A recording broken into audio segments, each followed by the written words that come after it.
Cuando ya anochecía, llegó un hombre rico llamado José, natural de Arimatea, que también se había hecho seguidor de Jesús. José fue a ver a Pilato y le pidió el cuerpo de Jesús. Pilato ordenó que se lo dieran. José tomó el cuerpo, lo envolvió en una sábana de lino limpia y lo puso en un sepulcro nuevo de su propiedad que había hecho cavar en la roca. Después de tapar la entrada del sepulcro con una gran piedra, se fue. Pero María Magdalena y la otra María se quedaron sentadas frente al sepulcro. Al día siguiente, es decir, el sábado, los jefes de los sacerdotes y los fariseos fueron juntos a ver a Pilato y le dijeron: Señor, recordamos que aquel mentiroso, cuando aún vivía, dijo que después de 3 días iba a resucitar. Por eso mande usted asegurar el sepulcro hasta el tercer día, no sea que vengan sus discípulos y roben el cuerpo, y después digan a la gente que ha resucitado. En tal caso, la última mentira sería peor que la primera. Pilato les dijo: Ahí tienen ustedes soldados de guardia, vayan y aseguren el sepulcro, lo mejor que puedan. Fueron pues y aseguraron el sepulcro, poniendo un sello sobre la piedra que lo tapara, y dejaron ahí los soldados de guardia. Pasado el sábado, cuando al anochecer comenzaba el primer día de la semana, María Magdalena y la otra María fueron a ver el sepulcro. De pronto hubo un fuerte temblor de tierra, porque un ángel del Señor bajó del cielo y, acercándose al sepulcro, quitó la piedra que lo tapaba y se sentó sobre ella. El ángel brillaba como un relámpago y su ropa era blanca como la nieve. Al verlo, los soldados temblaron de miedo y quedaron como muertos. El ángel dijo a las mujeres: No tengan miedo, yo sé que están buscando a Jesús, el que fue crucificado. No está aquí, sino que ha resucitado, como dijo. Vengan a ver el lugar donde lo pusieron. Vengan pronto y digan a los discípulos: ha resucitado y va a Galilea para reunirlos de nuevo. Allí lo verán. Esto es lo que yo tenía que decirles. Las mujeres se fueron rápidamente del sepulcro, con miedo y mucha alegría a la vez, y corrieron a llevar la noticia a los discípulos. En eso Jesús se presentó ante ellas y las saludó. Ellas se acercaron a Jesús y lo adoraron abrazándole los pies, y él les dijo: No tengan miedo, vayan a decir a mis hermanos que se dirijan a Galilea y que allá me verán. Mientras iban las mujeres, algunos soldados de la guardia llegaron a la ciudad y contaron a los jefes de los sacerdotes todo lo que había pasado. Estos jefes fueron a hablar con los ancianos para ponerse de acuerdo con ellos y dieron dinero a los soldados y advirtieron: Ustedes digan que durante la noche, mientras ustedes dormían, los discípulos de Jesús vinieron y robaron el cuerpo. Y si el gobernador se entera de esto, nosotros lo convenceremos y a ustedes les evitaremos dificultades. Los soldados recibieron el dinero e hicieron lo que se les había dicho. Y esta es la explicación que hasta el día de hoy circula entre los judíos. Así pues, los 11 discípulos se fueron a Galilea, al cerro que Jesús les había indicado. Y cuando vieron a Jesús lo adoraron, aunque algunos dudaban. Jesús se acercó a ellos y les dijo: Dios me ha dado autoridad en el cielo y en la tierra. Vayan pues a la gente de todas las naciones y háganlas mis discípulos. Bautícenlas en el nombre del Padre, del Hijo y del Espíritu Santo. Y enséñenles a obedecer todo lo que les he mandado a ustedes. Por mi parte, yo estaré con ustedes todos los días hasta el fin del mundo. El mundo estaba envuelto en una oscuridad antinatural, temprana y consumidora, el día en que murió Jesús. No había ninguna razón para que el sol brillara en ese día en la historia. La luz del mundo se había extinguido temporalmente. La cortina en el templo, que separaba simbólicamente el lugar más sagrado del lugar pecaminoso, se rompió en dos. Cuando Jesús tomó su último aliento en la cruz, la cortina se rompió en pedazos. La humanidad nunca más sería separada del Santo Dios. El Espíritu de Jesucristo partió la pared divisora en dos e hizo un camino para que tocases a Dios. La tierra tembló cuando Jesús entregó su espíritu. Las rocas gritaron de dolor cuando el Salvador del mundo entregó su último aliento terrenal. Algunos muertos se levantaron de sus tumbas. ¿Puedes siquiera imaginar el poder que brotó de la puerta del cielo ese día? No había más poder en la muerte. Jesús había derrotado a la muerte para siempre, e incluso las tumbas no podían contener a los muertos. Estos cuerpos fueron liberados por el poder de la vida que fue liberado en lugares celestiales ese día. Toda la humanidad sabía que algo gigantesco había sucedido el día en que murió Jesús. José de Arimatea ofreció su tumba que nunca había sido usada. Esta tumba prestada estaba en una cueva excavada en la roca de la ladera de una colina. El cuerpo de Jesucristo se colocó dentro y luego una roca, más grande que la abertura, fue rodada cuesta abajo en una zanja. Hicieron una tumba tan segura como pudieron humanamente, sellaron la enorme roca con arcilla que se endureció.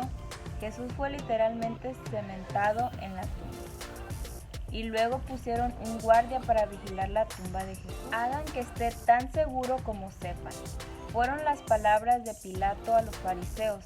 Lo que los fariseos no entendieron fue que no había barro, ni roca, ni guardia, ni tumba, y ningún soldado podía haber evitado que el Hijo de Dios se levantara de nuevo.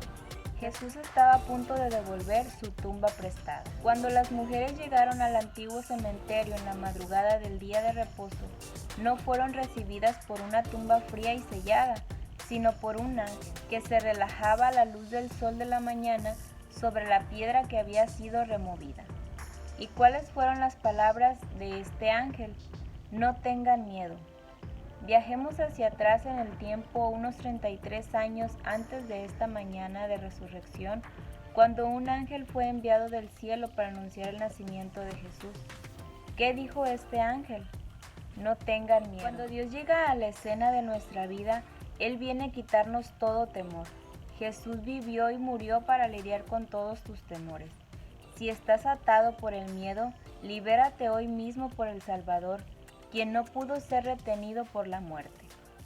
La tumba sellada esta mañana de Pascua no se abrió para dejar salir a Jesús, sino para dejar entrar a las mujeres adoradoras, mientras estas mujeres fueron las primeras encargadas de contar la historia del Evangelio, corrían en celebración fuera del cementerio, iban experimentando tanto miedo como gran alegría.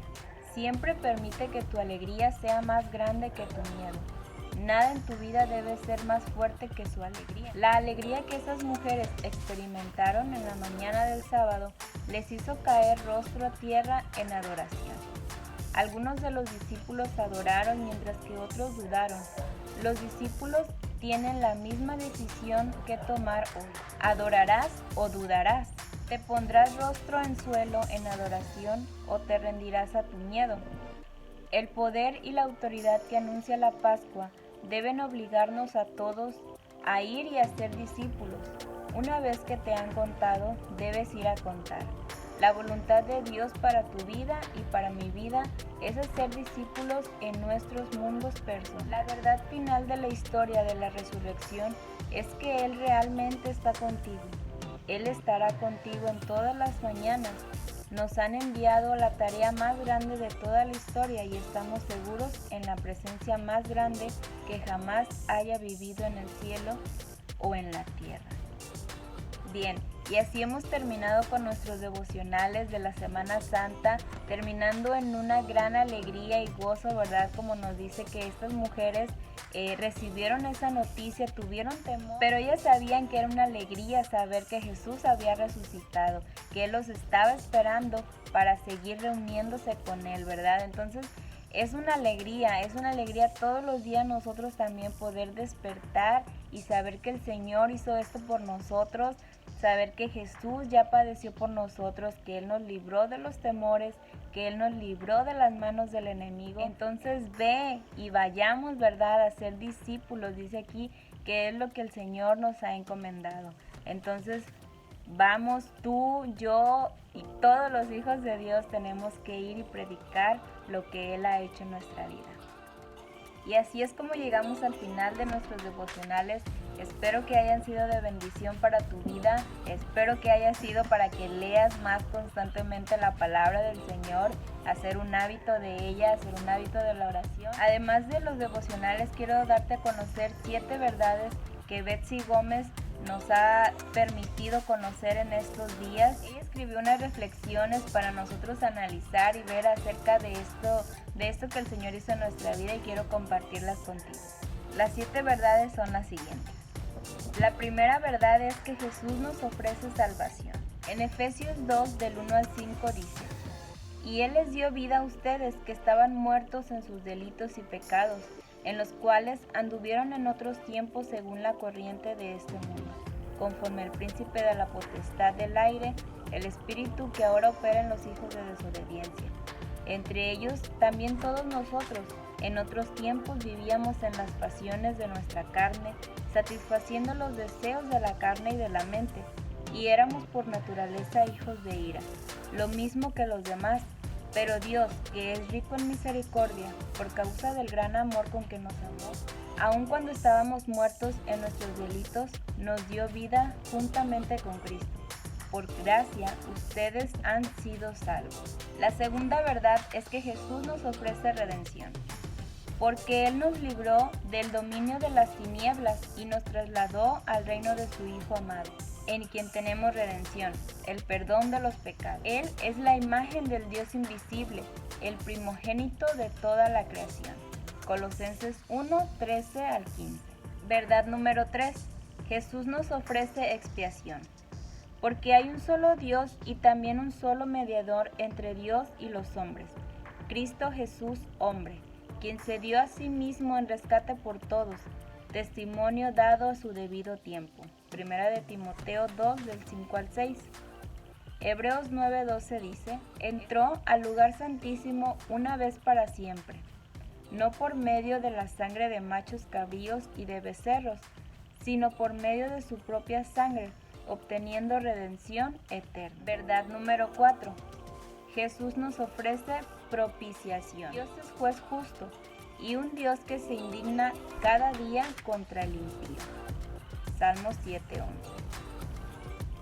Porque no nos ha destinado Dios para ira, sino para obtener salvación por medio de nuestro Señor Jesucristo, que murió por nosotros, para que ya sea que estemos despiertos o dormidos, vivamos juntos con Él.